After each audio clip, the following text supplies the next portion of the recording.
Hey, my name is Matt Stohrer and I repair saxophones for a living. Today I would like to show you a quick video of a very rare variation of the Conn New Wonder Series 2 soprano saxophone. This is a Conn 4M Transitional.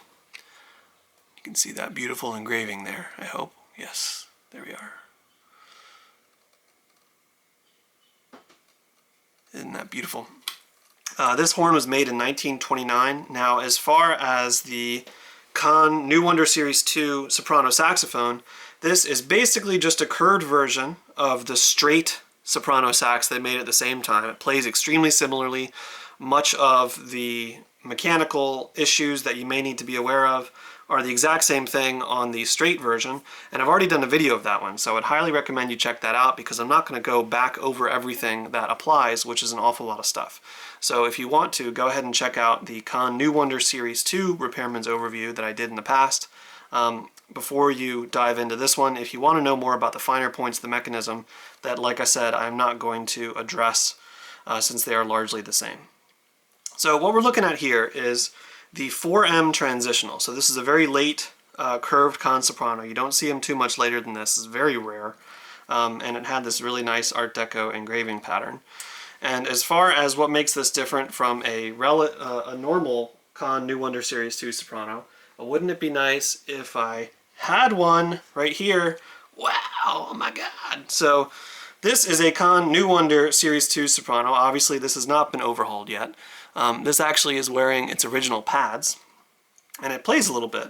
One interesting thing to note is that these white pads here that you see,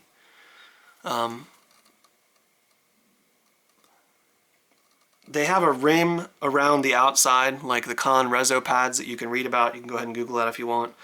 But these are not Rezo pads. These are the earlier iteration of them called Conn foil pads. And sometimes on these, I'll have to be very careful when I take this apart. You can actually see a little bit of it there on that C sharp, if it'll focus. There we go. You may be able to see inside that tone hole impression. That is actually lead foil behind that skin. So that is something I'm going to have to be very careful about taking apart. So if you ever see really old Conns wearing their original white pads, and there's foil behind the pads, some of that is actually lead foil. So something to be aware of. This horn did not have its original pads. It was actually in somewhat rough condition, and I just overhauled it and finished it, and now it is in good condition. But nothing like this one, which is starting off basically pristine, and other than being very careful about taking the original pads out, this should be a pretty straightforward job. So the differences that you'll notice between the 4M Transitional and the regular 4M, the New Wonder Series 2. Now the M Series nomenclature, that's Conn's catalog number for it. So don't be confused. People refer to the Conn artist model from the 30s through the 40s as the 10M or 6M or whatever, but Conn was actually using those designations well before. So I will call these a 4M, even though they are both New Wonder Series 2 instruments. Now you'll notice that these are both keyed to high F, but the mechanism is pretty uncomfortable and strange. If you've ever tried to play a Mark VI, this is a very similar layout. One of the things that makes a Mark VI soprano kind of unusual is that they have this antiquated layout. If you pull up the keys and if you build them up, it can be more comfortable. I think if I were ever to own one of these, I would actually probably modify these keys to bring them up and out to make it more comfortable under the fingers. It's not terrible though, but it's kind of unusual. They're definitely way lower than you'd expect them to be. Other than that, the horn is extremely comfortable. Very quick under the fingers, very nice to play, and the tone is just unbelievably warm and rich and fun. And curved sopranos in general, I find them to be a bit more ergonomically friendly because of the slight curve in the neck. And also you kind of hear a lot more of the sound bounce back at you thanks to the curved bell, rather than the sound kind of hitting the floor and then coming back. As far as the audience is concerned, I usually think that curved sopranos sound pretty much the same as straight sopranos. You know, the only difference is really being from horn to horn. I think the audience would notice a mouthpiece change much more than they would notice going from curved to straight. But the effect of on the player, you can hear a curved soprano a lot better, I think. So the differences between these two horns are actually not that many. You've got the different engraving, which I showed you, and that pattern that is on the There we go. It's kind of hard to see because it's all tarnished. But that's the regular New Wonder Series 2 standard engraving. And this engraving pattern is kind of called the Art Deco pattern, is a little more involved, and you only see this on some of the transitional Conn instruments made in the very early 30s and late 20s. And it's pretty rare to see it on a soprano sax. The other differences that you'll notice mechanically mostly have to do with the side keys here. You'll notice that on the New Wonder Series 2 that is not a transitional, these keys are straight. You've got a little post underneath the side B flat to limit movement there. Meanwhile, on the New Wonder Series 2 Transitional, on the 4M Transitional, you've got this nice sculpted E flat, and the shape of the side B flat has changed, so it now has a more traditional cork on the bottom of that key there. But everything else is pretty much the same. You'll also notice that these necks are fixed. They do not come off. They are soldered in place. And that becomes interesting if you have to do major dent work on the body. This one, the neck had actually been kind of crunched down, and the reason for that is, I'll show you, the cases they came in are not particularly excellent. So this is an original case, and this is how the instrument fit. Right, so the instrument is actually really not supported in too many places. The case is basically a box with a couple pieces of hard wood form in here that's just covered in felt. And the instrument is held in place basically by the neck cork area and the bell. And if it gets knocked around inside there, you can easily have this neck bend down. So the original cases are nice, but if you own one of these, what I would do would be to get a Pelican case, like for a camcorder or something, and have the foam cut out to fit this exactly. That's going to be much more protective than the original case.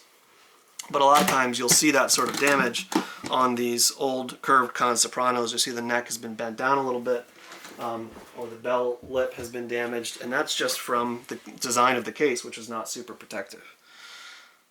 So if you need to do dent work on it, you're going to have to unsolder this neck to get to it, to get down in here and get inside the neck, because obviously you can't have something that curves down in here as far as a dent rod to burnish out dents. Now you've got rolled tone holes on these instruments, just like all the other Conns. They are fairly level to start with, but one of the things that makes this horn a little more difficult to deal with than its brothers is that the tone hole sizes relative to the sizes of the key cups are pretty large, so there's not a whole lot of room around the edge of the pad to work with if you need to float a pad into an unlevel tone hole. Now there's a couple different ways you can address unlevel rolled tone holes, but getting them perfect without resulting to abrasive methods is pretty difficult. So you're usually going to have to do a little bit of floating on these instruments, and that can be kind of difficult when you've got a pad that is nearly the same size as the tone hole. Now the original pads, the Conn Reso pads, or the Conn foil pads, let's see if I've got one here, they kind of obviated that problem by, yeah, here we go. So here's some original Conn foil pads. They kind of obviated that problem by having a metal ring around the outside, right? So you can see how I can't squeeze that. And I think I actually have, yeah, there we go. So this is what that metal ring looked like.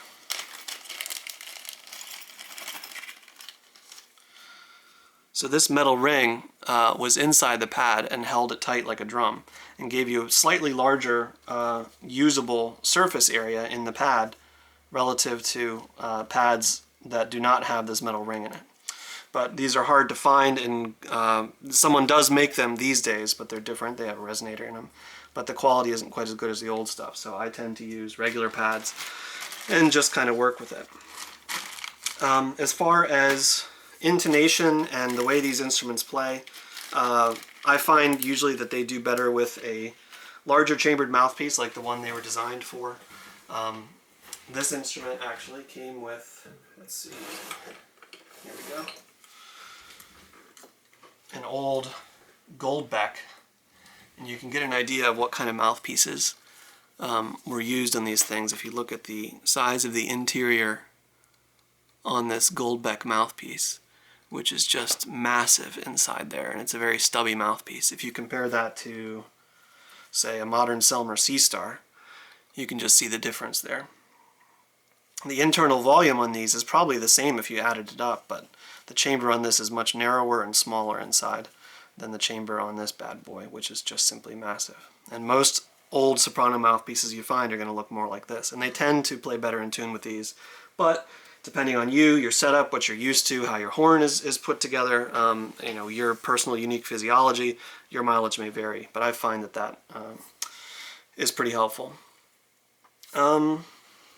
Yeah, so as far as these instruments themselves, you don't see them too often.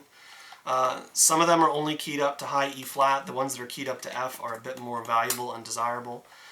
This one is, like I said, pristine. So that is, if you're looking for, trying to wonder whether like the original, you know, neck angle is correct on the one you're buying, there you go. These wire key guards are very thin and tend to get damaged. As you can see, this one has actually been replaced at some point and not plated. They actually did a pretty decent job of making it look right, it's just not plated. And this ring here is not round, it's actually this kind of racetrack shape originally, and it's much more comfortable because it kind of guides your finger into the right place. But don't make that round, or don't think that's been crushed. Yeah, as far as the other stuff you're going to be dealing with mechanically, it's very similar to the straight soprano, and like I said, I've got a video on that. Oh, you'll also notice that this earlier one has the genuine pearl rollers, and this later one has the like kind of celluloid ones, and these have been sort of banged up. But you can see that they're the original celluloid stuff that they introduced. And let's see if I've got what one of those looks like, if it's in good shape. Yes, I do. So here is a celluloid roller, and let me find a pearl roller. Okay, so here is celluloid here, and pearl is the longer one, and you can see the difference in kind of the shine. And these celluloid rollers will burn, so be very careful if you are trying to use heat to remove one that is stuck. It will just catch fire, unlike a pearl one, which will put up with a little bit of heat. The only major difference between the new Wonder Series 2 straight and the new Wonder Series 2 or transitional curved is the octave mechanism. And there's one very weird thing here that, depending on the horn's history, you may not see. On this instrument, it had been set up incorrectly, and the geometry of the octave mechanism was really messed up, and I was really lucky that I had one of these to look at so I could sort of see where everything was supposed to be. Now, the way it works is, the only really strange thing about it, and let's see if I can show this to you guys, it's kind of hard to see, is the G key has this little cutout here where a little arm of the octave mechanism rests. And the G key holds down the body octave with a little piece of adjustment material inside this cutout. And that may be very hard to see. I hope you can get a little bit of a view of it. But if I point to it here, hopefully that'll help. Okay, so there's a little cutout in the G key here, right? And it looks like it's just a cutout for clearance, but it's actually, the top of the cutout needs to have a piece of adjustment material on it to hold down the body octave key, right? So the body octave key there moving, and when I release the G, that little piece of adjustment material is what pushes down the body octave mechanism. And it's a kind of strange way to do things, but that's how that works.